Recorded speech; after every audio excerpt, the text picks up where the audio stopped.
진실하신 주 내 말을 떠나지도 않으리라 내 말을 버리지도 않으리라 약속하셨던지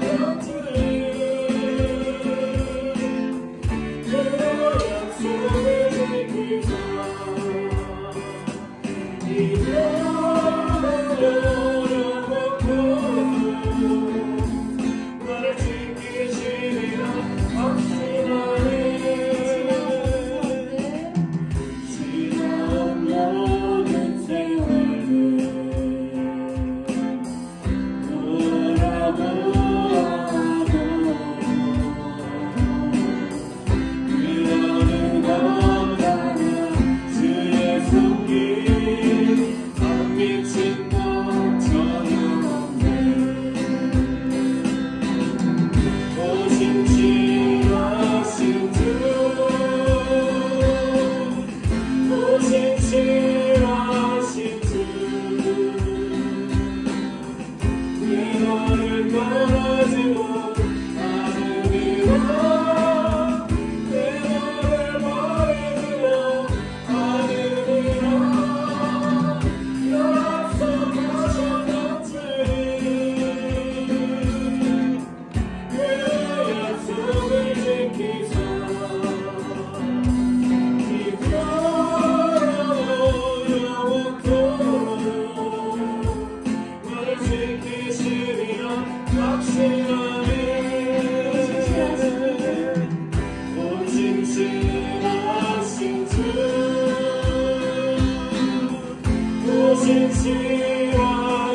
나의 모든 것을 찬양드리며 우리 자신을 산재물로 그리고 헌금을 올려드리겠습니다. At this time, as we sing You're My All in All, we will give ourselves as our living sacrifice, and we will give our offering.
Thessalonians chapter 5 verse 8. But since we belong to the day, let us be sober, putting on faith and love as a breastplate, and the hope of salvation as a helmet. Dear Heavenly Father, thank you for bringing us here again to worship you and praise you. Thank you for being with us now, as you have done before, with your mighty hand on our shoulder, guiding us and leading us and comforting us when we are lost and not knowing where to go. Use those mighty hands to mold us, the clay, to best shape our purpose for you. Let us be the catalyst for your glory. Pave the roads for us to follow, for us to go down to achieve our goals for you. Though we may have a ways to go to finally achieve what you set out for us, we know, like a firework, when our time comes, you will create a beautiful exploding showcase of our purpose for us all. Pray in Jesus' name, amen. 우리 지난주에 계속 이어서 일어나 빛을 발하는 교회, 오늘이 세 번째죠. 세 번째, 데살로니가전서 5장 5절로 8절 말씀을 통해서 일어나 빛을 발하는 교회는 빛 가운데 정신을 차리는 교회다라고 제목을 삼고 이 말씀을 나누기를 원합니다. 저와 여러분들이 살고 있는 이 현대 사회는 정신을 차리기가 어려울 정도로 거의 정신을 잃을 정도로 아주 불편한 그런 이 현대 사회 속에서 저와 여러분들이 살고 있습니다. 그래서 바울이 어린 그 목회자, 이제 목회를 시작한 지 얼마 되지 않은 그 초년생 목회자 디모데에게 편지를 쓰면서 디모데 후서 3장 1절로 5절 말씀에 보면은 이렇게 말씀하셨어요. 이 디모데 때나 저와 여러분들이 살고 있는 2025년이나 얼마나 다 같은지 한번 이 말씀을 들으면서 한번 생각해 보시면 좋겠습니다. 너는 이것을 알라. 말세에 고통하는 때가 이르러 사람들이 자기를 사랑하며 돈을 사랑하며 자랑하며 교만하며 비방하며 부모를 거역하며 감사하지 아니하며 거룩하지 아니하며 무정하며 원통함을 풀지 아니하며 모함하며 절제하지 못하며 사나우며 선한 것을 좋아하지 아니하며 배신하며 조급하며 자만하여 하며 쾌락을 사랑하기를 하나님은 사랑하는 것보다 더하여 경건의 모양은 있으나 경건의 능력은 부인하는 이 같은 자들에게서 내가 돌아서라. 이 말씀을 저는 읽으면서 진짜 우리가 살고 있는 세대를 너무나 정확하게 그 단어 하나하나 너무나 정확한 이 딕션으로 바울이 지금 우리에게 내 앞에서 읽어주는 것과 같은, 어떻게 이렇게 놀랍도록 정확한 말씀을 하고 계시는가 할 정도로 공감하게 돼요. 이 말씀대로 우리가 살고 있는 이 현대 사회는 정말 우리가 정신을 잃어버릴 정도로 사람들이 어떻게 저럴 수가 있나, 정말 교만하고 조급하고 선한 것을 오히려 싫어하고 옳은 것을 좋아하지 않아요. 그리고 조급하고 돈을 사랑하고 자기를 사랑하고 경건한 것 같은 모양만 있지만 능력은 없는 이런 부모를 거역하고 배반하고 의리가 없고 정말 무례하고 정말 입에 담을 수 없을 정도로 계속 바울이 열거한 그 말씀대로 이 현대 사회에 살고 있는 저와 여러분들이 살고 있는 이 인간 사회가 이 정도로 이 정신을 차릴 수 없을 정도로 거의 기절할 정도로 그런 이 현대 사회 속에서 저와 여러분들이 살고 있는 것이 현실입니다. 이게 버추얼, VR 시대가 아니라 이게 이 현실이에요. 현실, 저와 여러분들이 살고 있는. 그런데 성경은 이와 같은 현대 사회의 특징이 예수 그리스도의 재림의 징조라고 말하고 있어요. 그리고 이와 같은 현대 사회의 특징이 점점 강해지는데 그거 역시 예수의 재림의 증거라고 성경은 말하고 있어요. 그래서 저와 여러분들이 살고 있는 현대 이 사회보다도 앞으로 세상은 더 좋아질 거라는 기대를 우리가 할 수가 없어요. 왜냐하면 더 악해지고 더 무정한 사회가 될 것이고 더 이기적이고 조급하고 정말 이러한 그 인간의 죄성이 더 강해지고 드러나는 그런 사회로 점점 변질되어지고 타락해 갈 것이다 라고 성경은 말했기 때문에 우리가 이러한 현실 속에서 이 현실을 우리가 벗어날 수가 없어요.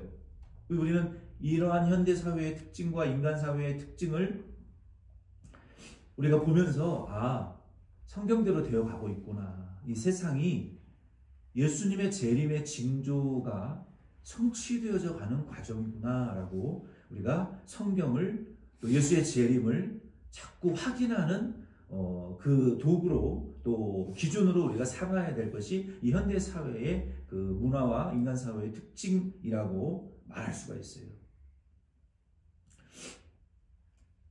오늘 데살로니가전서 5장 5절로 이 8절 말씀을 중심으로 저는 이와 같은 현대사회 속에 어두워지고 암울해져가는 그 흑암이 점점 짙어져 가는 이러한 현대사회 속에서 우리 그리스도인들이 그리고 교회가 정신을 차리고 살아야 될 이유에 대하여 오늘의 말씀을 통해서 은혜를 나누려고 합니다.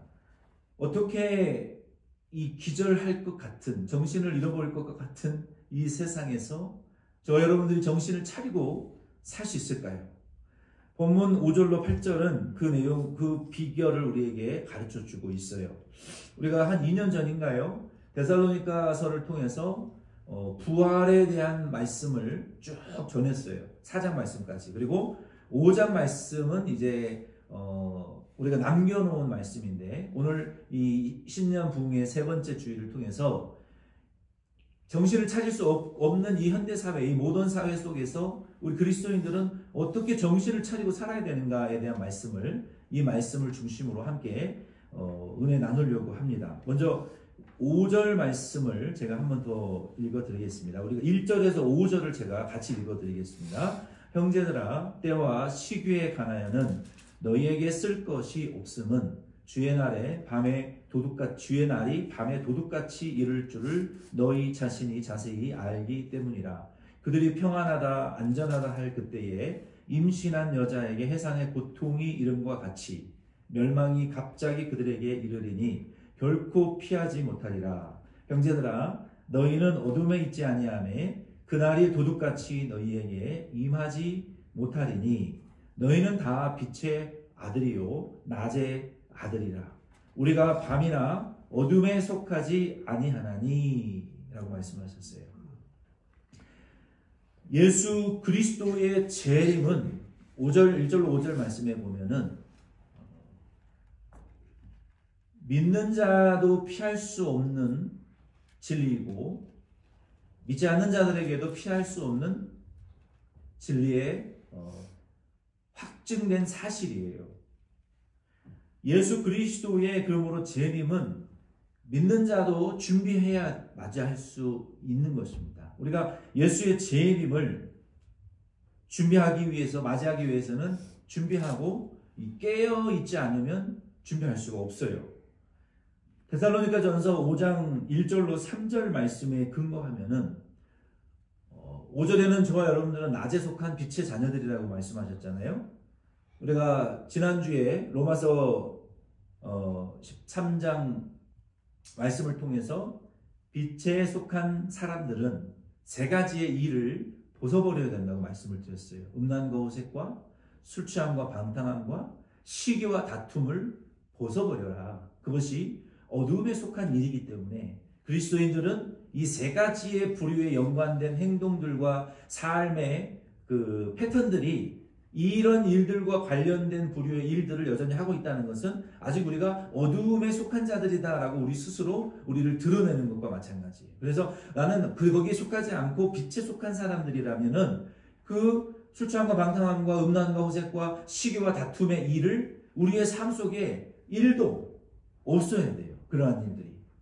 그래서 빛의 자녀들이 그렇게 살면서 빛의 자녀들은 모든 착함과 의로움과 진실함의 열매를 맺으면서 정신을 차릴 정도로 어두움 속에 헤매고 있는 우리 이웃들에게, 우리 식구들에게, 우리 사랑하는 자들에게 착함과 의로움과 진실함의 빛을 우리가 비추어 주어서 그들도 그 어두움의 일을 벗고 빛 가운데로 나올 수 있도록 등대와 이 등불과 같이 등경 위에 올려있는 그 등불과 같이 그들의 어두움을 이렇게 밝혀줄 수 있는 그런 이 빛의 자녀로 저와 여러분들은 부르심을 2025년 받았다. 그래서 저와 여러분들은 우리 주변에 우리 덴버션 장로교회는 2025년 한 해에 이러한 빛의 자녀로서의 열매를 맺고 어두움의 일들을 이제는 벗어버릴 수 있는 한 해가 되라는 말씀이에요.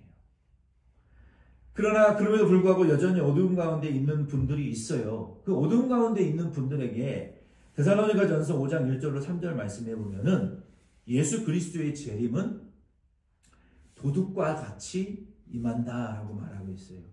빛 가운데 있는 자들에게 하시는 말씀이 아니에요. 어두움에 있는 자들에게는 여전히 어두움 가운데 있는 일을 행하면서 사시는 분들에게는 예수 그리스도의 재림이 앞으로 도둑이 갑자기 들어와서 집을 털어가는 것처럼 그렇게 예수의 재림을 맞이하게 될 것이다. 그리고 해산하는 여자에게 언제 해산의 그 시간이 올지 모르고 예상 밖의 시간에 이 해산의 시간이 다가오는 것처럼 어두움 가운데에서 여전히 음란과 호색과 방탕과 술 취함과 시기와 다툼의 삶을 살아가는 어두움에 있는 성도들은 예수의 재림이 마치 해산의 고통이 예측 불허의 상황에 갑자기 임하는 것처럼 예수의 재림을 맞이하게 될 것이다 라고 말하고 있어요. 그런데 반대로 본문 4절로 5절 말씀에 보면은 뭐라고 말씀하고 있습니까? 형제들아 너희는 어둠에 있지 아니하며 그 날이 도둑같이 너희에게 임하지 못하리니. 아멘? 그러니까 어둠에 있는 자들에게는 도둑과 같이 임한다는 거예요. 그러나 너희는 낮에 속한 빛의 자녀들이니, 그러니까 우리가 낮에 속해서 빛의 자녀들의 행위를 하고 이 세상에서 살면 예수의 재림이 도둑같이 임하는 것이 아니라는 거예요. 해산의 고통이 갑자기 임하는 것처럼 임하는 것이 아니라 빛 가운데에서 행하는 성도들에게는 예수의 재림의 징조가 보여요. 이 정신을 못 차리고 기절할 것과 같은 이 현대 인간 사회 속에 죄가 관영하는 이 세상 속에서도 빛 가운데 사는 성도들은 정신을 차릴 수 있고, 요게 예수의 재림의 징조가 코앞에 다가왔다는 증거구나. 아, 예수의 재림이 문 앞에 임박했다는 증거구나. 이제는 내가 깨야 할 때가 되었구나. 기도할 때가 되었고 헌신할 때가 되었고 주의 이름을 부르짖을 때가 이제는 진짜 코앞에 다가왔구나 하고 정신 차리고 살지. 그러나 어두움 속에 계속 사는 사람들은, 여전히 방탕하고 음란하고 다투면서 사는 사람들은 눈이 어두워져서 아무것도 알지를 못해요. 정신을 못 차리고 죄와 죄인들과 똑같이 살다가 도둑놈이 싹 털어간 다음에 깨닫은 것처럼 예수님의 재림이 임하고 다 공중에 끌려 올라가 난 뒤에 세상에 버림받게 된다는 거예요. 한단한테 맡은 종처럼 어두움에 쫓겨 이를 갈며 슬퍼함이 나를 안 데려가셨다니. 예수의 재림이 벌써 일어나고 나는 이 세상에 버림받았다니. 이런 상황이 된다니까요. 집이 털리고 귀중품들을 다 빼앗기고 소중한 가족들은 다 공중에 들림받아 주여 혼인잔치를 하고 있는데 나는 어둠 속에서 방황하면서 이 세상에서 살아가다가는 들림받을 수 없고 공중 혼인잔치에 버림받는다는 거예요. 그래서 이 세상의 불신자와 똑같은 7가지의 환난을 당하고 겨우 부끄러운 구원밖에 못 받는다는 거예요. 우리가 이 빛 가운데에 낮에 속한 성도들에게는 그 환난을 당하지 않고 공중으로 끌어올려 주시겠다고 성경에 말씀하셨어요.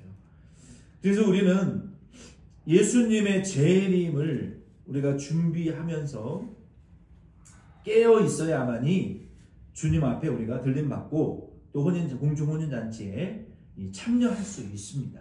그렇지 않으면 불신자들과 똑같은 전무후무한, 전에도 없었고 이후에도 없는 요한계시록에 나와 있는 모든 환난을 받고 겨우 영혼의 구원만 받는 부끄러운 구원을 받을 수밖에 없다라고 성경은 말하고 있어요. 6절로 7절 말씀을 이제 계속 봅니다. 그러면 우리가 예수님의 재림을 준비하는 방법은 무엇인가? 6절로 7절에 포괄적인 그 방법을 우리에게 말씀하고 있어요. 6절로 7절 제가 읽어드리겠습니다. 그러므로 우리는 다른 이들과 같이 자지 말고 오직 깨어 정신을 차릴지라.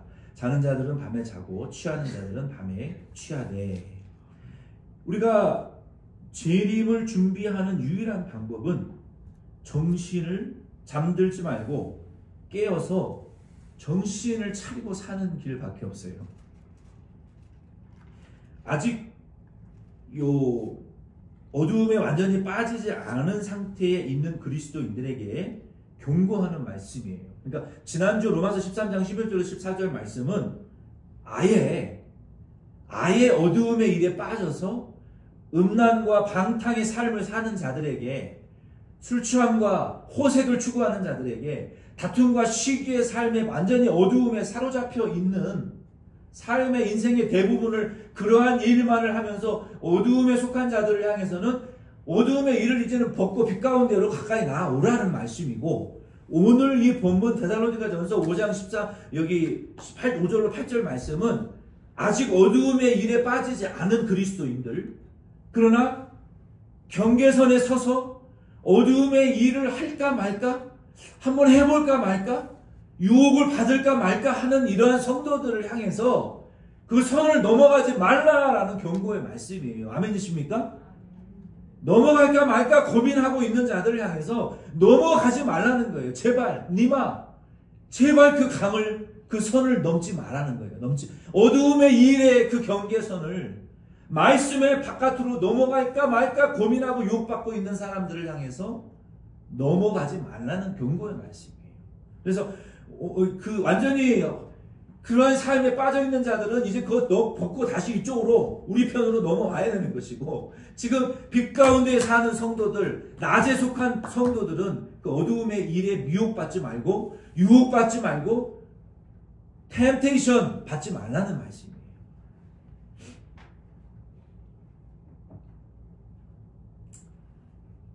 그 7절 말씀에 계속 보면은 현대인들은 대부분 잠들어 있고 취해 있고 정신을 잃은 채로 살고 있어요. 여러분, 낮이든 밤이든 잠을 자는 사람은, 자 보세요, 이건 해가 밝고 대낮이에요. 근데 졸려. 내가 어제 밤새 뭘 해가지고 잠을 못 잤으면은 졸리잖아요. 그러면 해가 환하게 떠 있는데도 졸리면 암막 커튼을 치고 이불을 덮고 자요. 그러면 그 사람에게는 해가 낮이지만 밤이에요. 밤 잠자는 시간이에요. 그렇죠? 밤에도 다른 사람들이 다 자는데 나는 할 일이 있어서 안 자고 깨어 있어. 그러면 그 사람에게는 낮이 밤이라도 낮이에요. 할 일이 있고 잠을 안 자면. 그래서 우리는요, 이 어두움에 잡혀 있고 영적인 잠에 빠져 있고 영적으로 어떤 그 무엇인가에 취해 있는 분들의 특징에 대해서 잠언 6장 9절로 11절 말씀에 이렇게 우리에게 말하고 있어요. 게으른 자여, 내가 어느 때까지 누워 있겠느냐? 내가 어느 때에 잠이 깨어 일어나겠느냐? 좀 더 자자, 좀 더 졸자, 손을 모으고 좀 더 누워 있자 하면 내 빈궁이 강도같이 오며 내 군핍이 군사같이 이르리라 라고 말씀하셨어요. 우리가 영적으로 잠들어서 이거 조금만 더 자자, 조금만 더 쉬자, 뭐 조금만 있다가 하자 그러면요, 푹 쉬고 일어나면 더 기도할 것 같죠? 아니요. 피곤할 때 오히려 더 기도하면 기도가 더 잘 되고, 몇 년 쉬고 신앙생활 하면 잘할 것 같죠? 세상에 있는 거 다 즐겨보고, 먹을 거 먹어보고, 마셔볼 거 마셔보고, 뭐 할 거 다 하고 세상에서 딱 끊고 예수 믿으면 믿을 것 같죠? 그러나 인생이 그렇게 사라지는 게 아니더라는 거예요. 지혜의 자들의 말씀을 들어보면. 너희가 이거 조금 더 자자 그러면요, 2시간 잘 거 이틀 자게 되고, 좀 더 쉬자 그러면 1년 쉴 거 10년을 쉬게 되는 거예요. 그래서 왜 그렇게 되냐면은 성경에 잠언 여기 6장 9절로 11절 말씀해 보면, 내가 지금 기도해야 되는데 좀 더 자자, 내가 좀 말씀을 읽고 주의 이름을 부르짖어야 되는데 좀 쉬었다 하자 그러면요, 빈궁이 여기 뭐라고 말씀했어요? 강도같이 오고, 잔뜩 벌어서 은행 어카운트에 쌓아놓고 인생이 술술 잘 풀릴 줄 알았는데 강도 같은 일들이 내 인생에 일어난다는 거예요. 여러분, 집에 도둑놈이 도둑질을 해갈지 우리가 강도 맞을지 누가 예측을, unpredictable, 전혀 예상하지 못했던 일이 일어나서 어카운트에 저금해놨던 돈보다 빚을 내서 해결해야 될 일들이 강도같이 자꾸 생기는 거예요. 자꾸. 그걸 누가 막냐는 거예요. 인생이라는 게 그런 거 아닙니까? 어디에 좀 쓰려고 돈 마련해 놓으면 어떻게 알았는지 빌려달라는 사람이 생기고, 어떻게 알았는지 돈 쓸 일이, 돈 나갈 일이 생긴다는 거예요. 강도같이 우리 인생에 찾아오는 그러한 일들을 우리가 통제 불능이라는 거, 그 일들은. 우리의 인생의 생사화복을 주장하시는 분이 하나님인데, 우리가 기도할 때 기도 안 하고 깨어서 주의 이름을 부르짖을 때 부르짖지 않으면 하나님의 도움을 받을 때 못 받는다는 거예요. 그리고 군핍이 군사같이 이르를 것이다 라고 말하고 있잖아요. 이러한 일들을 우리가 어떻게 수습하냐는 게 우리의 인생에 있어서. 그래서 우리는 힘들어도 어려워도 예배 드리는 일에, 힘들어도 어려워도 기도하는 일에, 힘들고 어려워도 사명 감당하는 일에는 절대로 게으름을 피우면 안 된다는 거예요. 게으름 피우면 군사와 같이, 강도와 같이 마귀가 우리의 틈을 노려서 욕심이 잉태한 즉 죄를 낳고, 죄가 장성한 즉 사망을 낳아서 강도 만나는 일과 같이 우리의 삶에 환난과 고난이 일어난다는 거예요. 마귀가 그러려고 우리를 지금 우는 사자와 같이 틈을 노리고 있단 말이에요. 우리를 미혹하려고. 다윗도 언제 음란의 죄를 지었습니까? 이제 됐다, 평안하다, 안전하다. 엘리야도 언제 번아웃이 왔습니까? 엄청난 승리를 하고 나서 번아웃이 왔어요. 언제 요나가 탈진했습니까? 자기 사명 다 감당하고 니느웨가 멸망받지 않고 다 회복되어져 버리니까 번아웃이 왔다, 탈진이 왔단 말이에요. 그런 때라도 하나님의 뜻을 우리가 깨닫고 기도해야 되고, 하나님 앞에 자빠지더라도 하나님 앞에서 자빠져야 돼요. 넘어지더라도 하나님의 이름을 부르짖으면서 넘어져야 하나님이 책임지시지.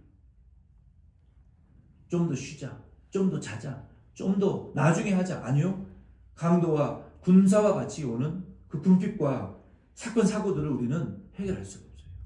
그래서 저 여러분들은 이렇게 깨어 있어야만 우리가 이 정신을 잃을 것 같은 이 현대 사회 속에서 우리는 정신 차릴 수가 있다는 거예요.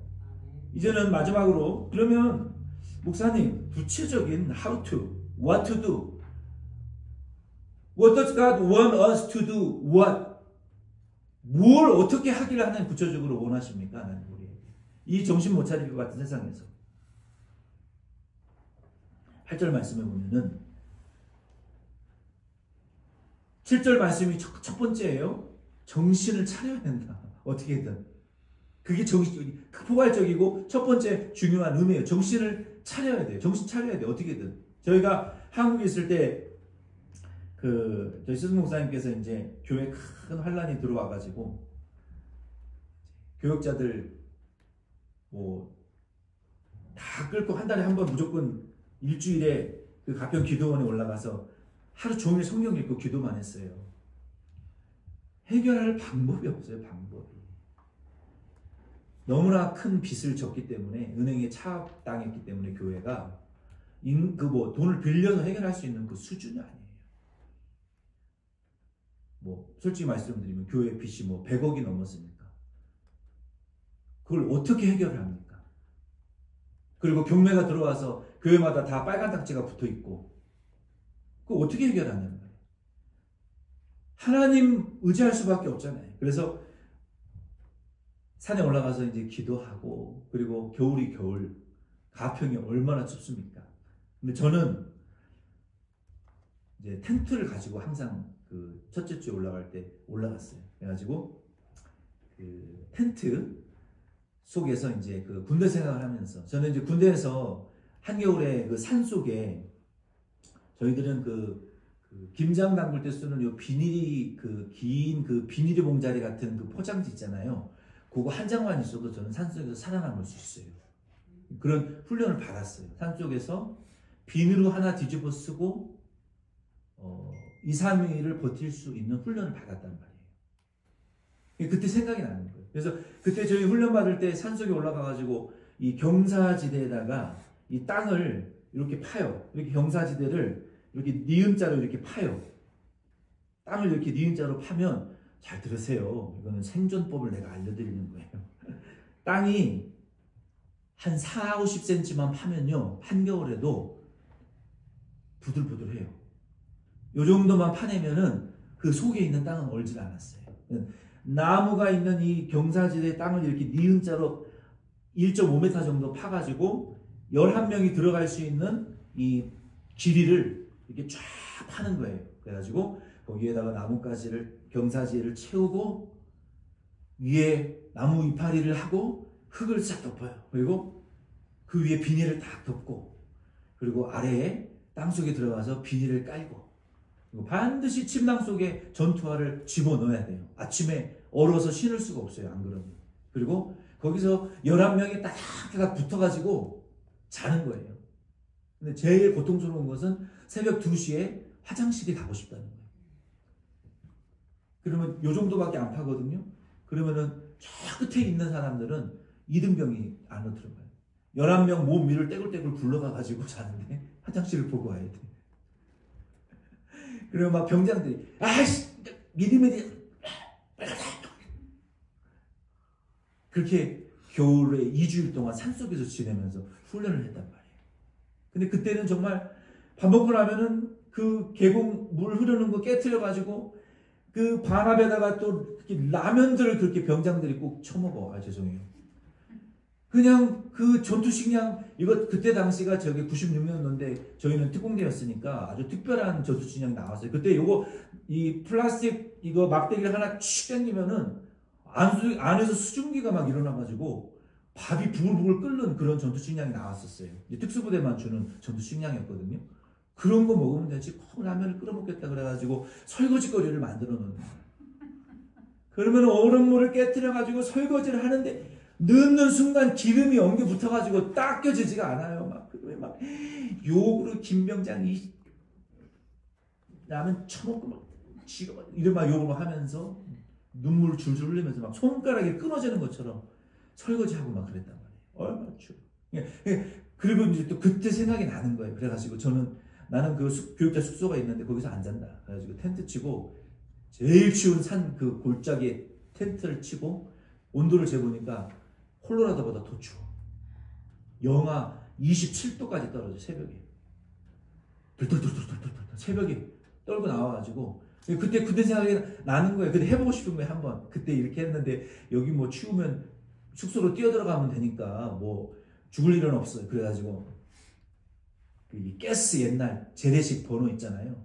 휘발유 넣는 그 번호 그거 사가지고 믹스커피 2봉다리랑 물이랑 텐트에 나와가지고 아침마다 2주일 내내 거기 먹는 커피 맛이요. 야, 이거는 안 잡숴 보신 분은 몰라. 영하 거의 체감 온도는 30도인데 덜덜덜덜 떨면서 그냥 번호해가지고 물 덜덜덜덜 따라가지고 그 믹스커피 아침에 그 맞는 그 뼛속까지 얼어붙는 그 맛에 이 뜨거운 커피가 들어가면은 그냥 목에서 식도에서 위장에서 대장 소장까지 쫙 느껴지는 이 믹스커피의 그 맛이라는 것은 안 해본 사람들은 몰라요. 안 해본 사람들. 그게 그렇게 하고 나잖아요. 그러면 한 달을 버티겠는 거예요. 그리고 계곡물 깨트리고 들어가가지고 막 이제 남자 교육자들끼리만 들어가가지고 물속에서 막 헤엄치고 그러면은 그 가평의 계곡에 요만한 그 고기들이 있어요. 와가지고 막 다리를 막 이렇게 간지 그 너무 기분이 좋아요. 고기들이 모처럼 이 고기가 들어왔다고 인간 고기가 들어왔다고 몸에 붙어있는 그 미생물 뜯어먹으려고 막 달라붙어요. 그래가지고 그걸 하고 나면은요 한 서너 시간 동안은 온 몸에서 막 이 열이 막 후끈후끈 막 열이 나요.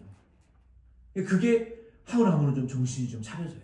그래서 그냥 모든 것이 만족하고 감사스럽고. 근데 인간이 얼마나 간사하냐면요.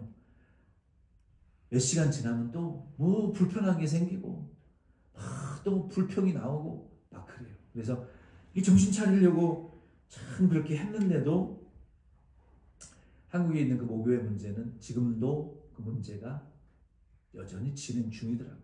해결이 안 돼요, 아직도. 여전히. 그래서 정신을 좀 차리려고 그런 행동도 하고 어떻게든 기도하려고 힘든데도 기도가 안 되는데도 정말 부르짖으려고 기도하고 노력하다 보면은 그러다가 어느 한순간에 주님하고 영적으로 이 소통이 이루어지는 그 영적으로 주의 음성 우리가 주님을 만나는 그러한 영적인 그 깊은 은혜를 우리가 경험하게 된다는 거예요. 매번 그렇게 되지는 않아요. 그렇게 발버둥을 쳐야 우리가 이 정신 차릴 수 없는 세상에서 정신을 좀 차리고 힘을 낼 수 있어요. 그게 첫 번째 비결이에요. 그러면 이제 두 가지를 더 말씀을 드리고 말씀을 맞추려고 합니다. 8절 말씀해 보면은 성경 있는 분들 한번 같이 읽습니다. 우리는 낮에 속하였으니 정신을 차리고 믿음과 사랑의 호심경을 붙이고 구원의 소망의 투구를 쓰자. 아멘. 우리가 정신을 차리는 것이 첫 번째 비결이고 두 번째는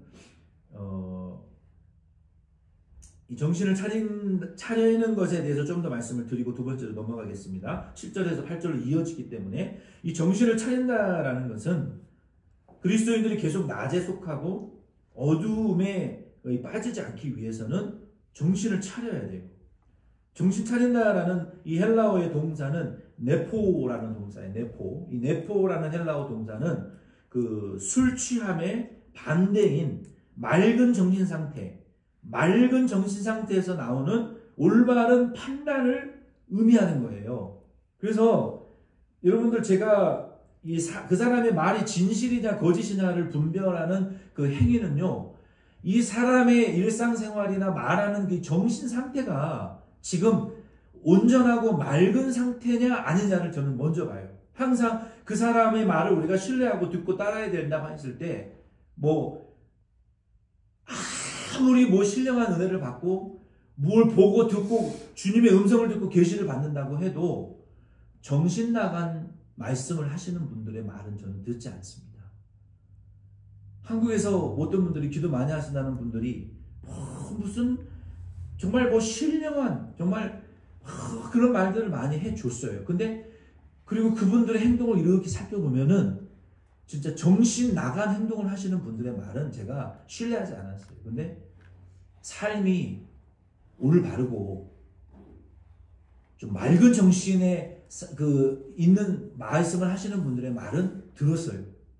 우리가 하나님에게 나아가기 위해서 첫 번째 해야 될 것이 뭐냐면 레위기에 보면은 하나님이 제사장들에게 뭐라고 말씀하셨냐면 포도주를 마시지 말라 그랬어요.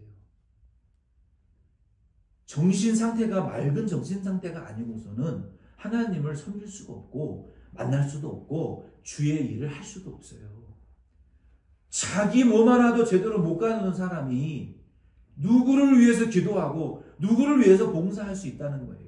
제사장은 그러므로 이 정신 상태가 맑은 정신 상태가 아니면 주님이 지성소에 들어오면 곧바로 주님이 치신다는 거예요. 그래서 제사장들은 지성소에 들어갈 때 몸에다가 끈을 묶고 지성소 바깥에서 다른 사람들이 만약에 하나님이 치셔서 죽어버리면 그 지성소에 또 들어갈 수 없으니까 몸에 끈을 묶고 죽었을 경우라도 다른 사람들이 지성소에 안 들어간 상태에서 끄집어낼 수 있을 정도로 두려움을 가지고 하나님 앞에 나아가는 자들이었어요. 그래서 몸에 방울을 달고 성소에서 움직일 때마다 딸랑딸랑 방울 소리가 나면 바깥에서 하나님이 치지 않으셨구나. 하나님이 살려주셔서 우리를 위한 제사의 행위를 지금 드리고 있는구나라고 깨닫게 하셨던 거예요. 그만큼 하나님을 섬기는데 기본적으로 맑은 정신에서 올바로 된 똑바로 된 판단력을 가지고 섬기는 것이 첫 번째 조건이에요. 이러한 판단력과 맑은 정신이 있어야 예수 그리스도의 재림을 기다리고 정신 차리는 삶을 살 수가 있어요. 우리가 정신을 차리기 위해서 하는 그 수단 중 방법 중에 한 가지는 제가 한번 말씀을 드렸을 거예요. 무슨 일을 하든 간에 그 일의 결과를 생각하면서 하는 거예요. 내가 이 일을 하면 손해를 볼지 돈을 많이 벌 수 있을지를 생각하면서 일을 하는 거예요. 그러면 이거 돈이 되는 일이네? 그러면 하셔도 돼요. 힘들어. 근데 아무리 고생을 해도 결과가 100억을 벌면 뭐 하냐는 거예요. 10만 불을 벌면 뭐 해요? 10만 1달러가 지출이 됐으면 1년 동안 1달러 벌려고 그 수고하신 거예요. 결론을 생각하면서 일을 해야죠. 우리가 정신을 차리고 깨워야 되는 이유가 뭡니까? 이 세상은 정신 차리지 못할 일들이 너무 많고 마귀가 우리의 정신을 혼미하게 하는 이유는 뭐예요? 예수의 재림을 생각하지 못하고 예수의 재림을 바라보지 못하게 우리의 눈을 가리우고 영적인 귀를 가리우는 거 아닙니까? 예수의 재림을 생각하지 않으면 우리는 여전히 어두움에 속한 일을 하면서 하나님 나라의 상급 쌓는 인생을 사는 것이 아니라 다람쥐 쳇바퀴 돌듯이 육신의 정욕을 위해서 천국에는 상금이 하나도 안 쌓이고 이 땅에서 고생은 죽도록 하지만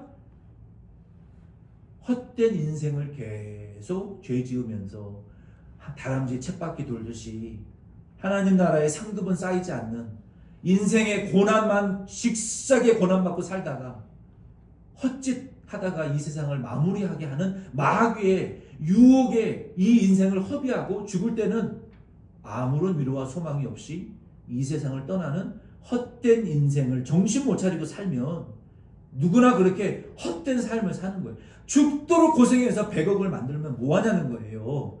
천국에 1달러도 남아있지 않으면 인생에서 100억을 벌면 그거 다 불타 없어지는 것이고 하나님 나라의 상급은 아무것도 남지 않으면 인생이 헛된 인생이라는 거예요. 우리의 인생은. 그게 마귀에게 속아 사는 어두움에 속한 자들의 인생이에요.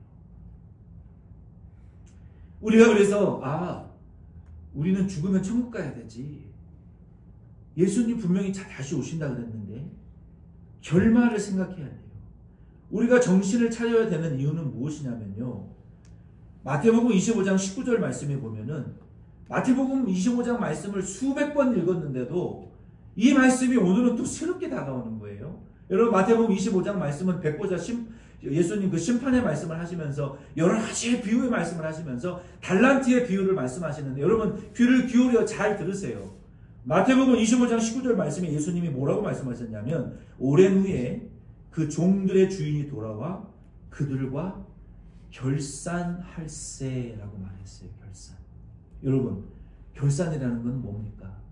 주인이 오래전에 종들에게 맡긴 것이 있어요. 달란트를 맡겼어요. 여러분 NIV 성경에 보니까 달란트라고 해석을 해놓지 않고 한 자루의 금이라고 해석해놨더라고요. 금 한 자루를 맡겼고 어떤 사람은 금 3자루, 어떤 사람은 금 5자루를 맡겼다라고 NIV 성경에 나와 있어요. 여러분 금 한 자루가 80kg면 거기 안에 금이 얼마나 들어갈 수 있습니까? 살프대 H마트에서 파는 그 캘리포니아 카를로스 50파운드 안에 금이 가득 들어가면 돈이 얼마냐는 거예요. 그게 하나님이 우리에게 그 한 자루의 금을 우리에게 맡겨주셨다는 거예요. 한 달란트라는 것은 비교할 수 엄청난 돈으로 환산이 안 되는 것이지만 그 한 달란트라고 해서 동전 하나가 아니라 NIV 성경에는 한 보따리의 금자루를 맡겨주셨다는 거예요. 어떤 사람은 3자루, 어떤 사람은 5자루를 맡겨주셨다는 거예요. 근데 더 놀라운 사실은요, 마태복음 25장 19절 말씀에 맡기고 끝나는 것이 아니라 마지막 날에 주인이 돌아와서 결산하는 날이 우리에게 다가온다는 것을 여러분 믿으시기를 바랍니다. 정산하러 예수님 다시 오신다는 거예요.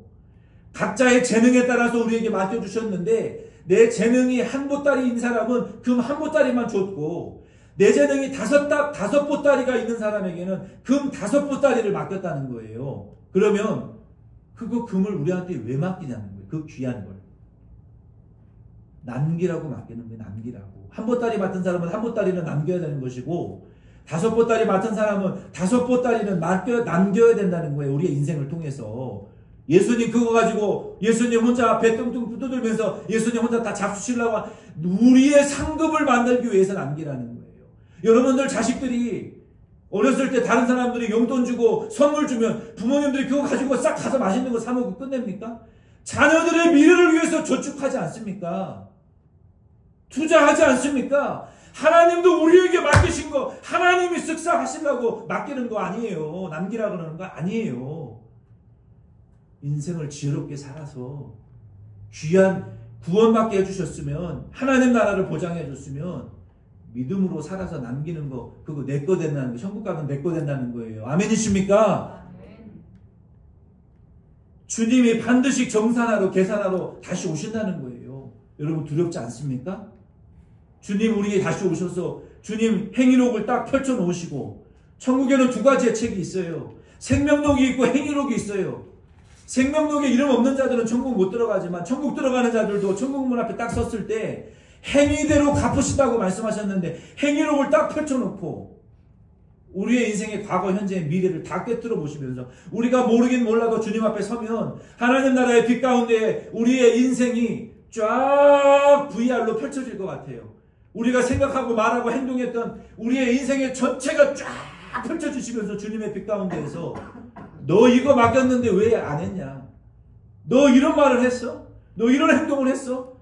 해야 되지 말아야 될 말을 하고 해야 될 말을 못하고 맡겨주신 달란트대로 왜 못 살았냐? 쫙 주님 앞에 펼쳐질 것 같아요. 얼마나 부끄러울까요? 정산하는 날이 온다니까요. 주님의 앞에서 보여주셨잖아요. 내가 죄의 이름으로 귀신을 쫓아내고 병을 고치고 내가 사람들 앞에 의를 행한 거 주님 나 모르십니까? 이 불법을 행하는 자들아 내게서 떠나가라. 나는 너희들을 도무지 모른다라는 말을 들을지 너는 내가 배고플 때 먹을 걸 줬고 헐벗었을 때 입을 옷을 주었고 감옥에 갇혔을 때 신방했고 내가 병들었을 때 죽구려서 와서 나를 위문해 줬다. 언제 주님 제가 그랬습니까? 어린아이, 예수 믿는 어린아이를 대접한 것이 곧 나를 대접한 것이다. 펼쳐질 거라고요. 주님 앞에 섰을 때 보좌 앞에 쫙 펼쳐질 거라고요. 창세로부터 내 아버지께 복을 받은 자들아 영생의 천국의 나라에 들어가라 라고 주님의 칭찬과 시상이 펼쳐질 거라고요. 그러나 그렇지 않은 자들에게는 시벌과 주님의 책망이 시전될 거라고요. 펼쳐진단 말이에요. 주님 앞에 결산하는 날이 온다고요. 그날을 생각해 보세요. 수많은 천군 천사들 앞에서 구원받은 부활한 성도들 앞에서 착하고 충성된 종아 잘했다. 아버지 나라를 상속하라. 이 말을 다 들을 수 있는 그렇게 결산 받으실 수 있는 저와 여러분 다 될 수 있기를 예수 이름으로 부탁을 드립니다. 그 결과를 생각하면 정신을 차릴 수가 있어요. 그리고 디모데후서 4장 5절 말씀에 보면은 모든 일에 신중하고 어려움이 있어도 자기의 사명을 감당하는 것이 정신 차리는 거예요. 사도 베드로는 1장 13절이나 4장 7절과 5장 8절 말씀에 보면 너희 마음의 허리를 동이라고 말씀하셨어요. 마귀가 우는 사자와 같이 탐질 자를 찾고 있으니 근신하고 깨라. 예수의 재림을 바라보면서 너희의 마음을 적절하게 잘 준비하고 마음의 허리띠를 질끈 동여매고 이 세상을 신중하게 살아가라는 거예요. 그래서 우리가 정신을 차린다라는 것은 이 사도들이 우리에게 말씀하셨던 것처럼 허리띠를 동여매고 바울이 디모데를 향해서 너는 전도자의 직무를 다하고 고난이 있더라도 네 사명을 감당하고 복음을 전해라라고 우리에게 말했던 것처럼 아무리 힘들어도 내 사명, 내 직분, 내 교회, 내 예배의 자리를 지키고 내 사명의 자리를 지켜내는 것이 정신 차리고 이 세상을 살아가는 길이라는 거예요.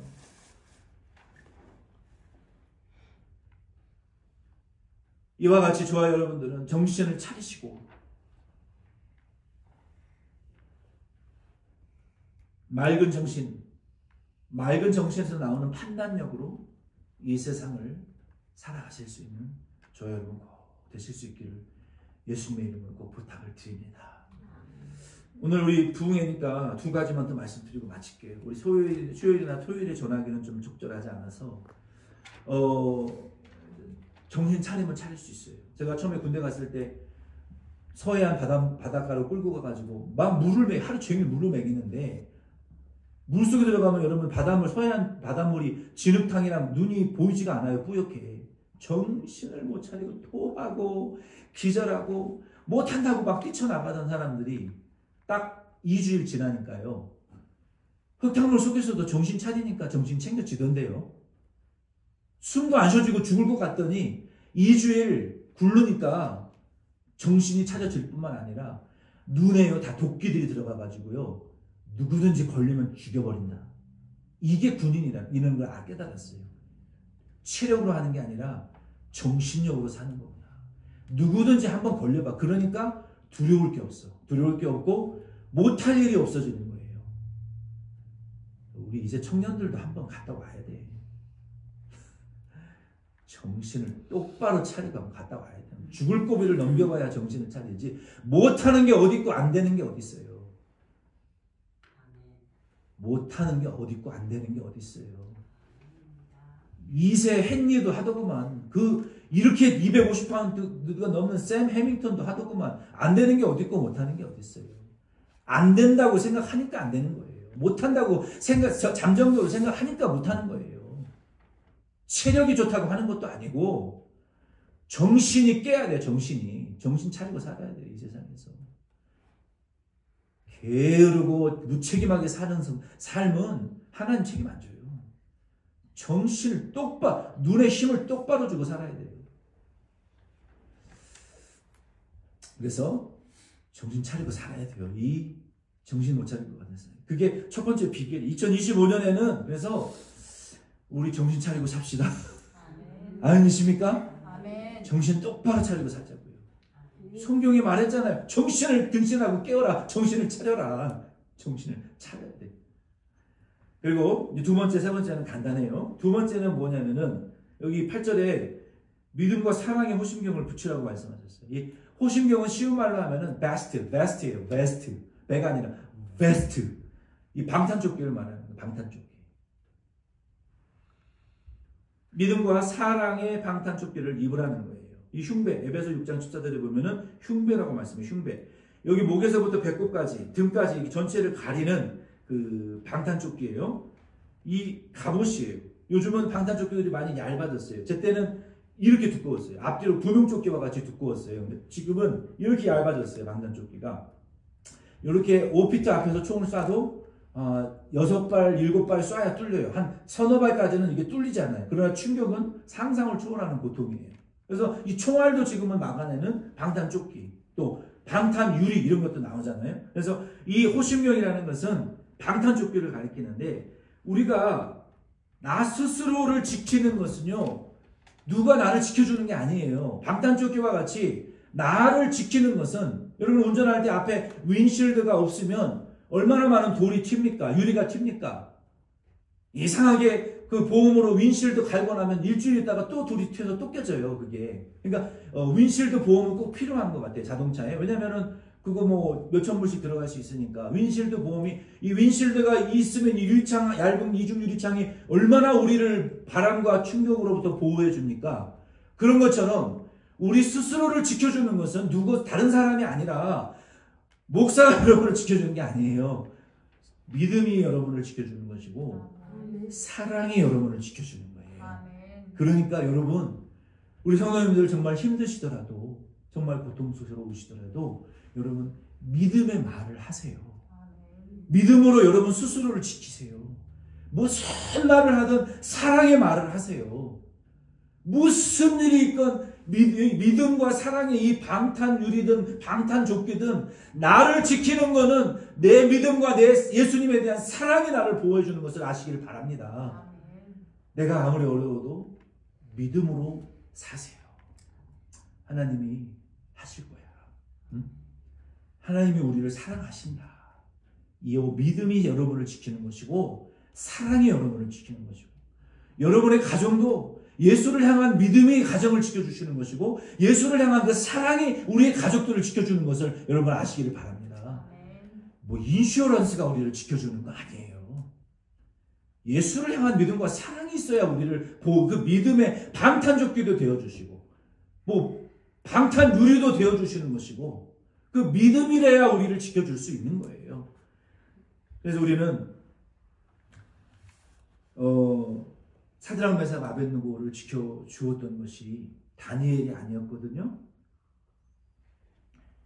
천도가 넘는 불가마 속에 들어갔을 때 그 10대 소년들을 지켜준 것은 그래서 머리카락 하나도 타지 않게 하신 것은 누구였어요? 왕이요, 당신의 우상 앞에 우리는 절 안 하는 줄 똑바로 하시옵소서.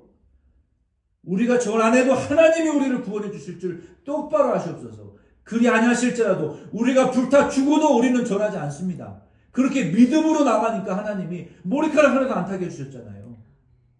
스데반 집사님을 보세요. 돌에 맞아 죽으면서도 저들의 죄를 용서하여 주시옵소서. 사랑으로 나갔잖아요. 원수에 대한 사랑으로 예수의 십자가의 사랑으로 나가니까 얼굴이 죽으면서 빛과 같이 빛났다라고 성경은 말하고 있잖아요. 우리가 믿음으로 나가야 하나님이 머리카락 하나도 안 타게 보호해 주시는 것이고, 원수를 사랑하는 예수의 사랑으로 나갈 때 우리의 얼굴이 죽어도 빛날 수가 있는 거예요.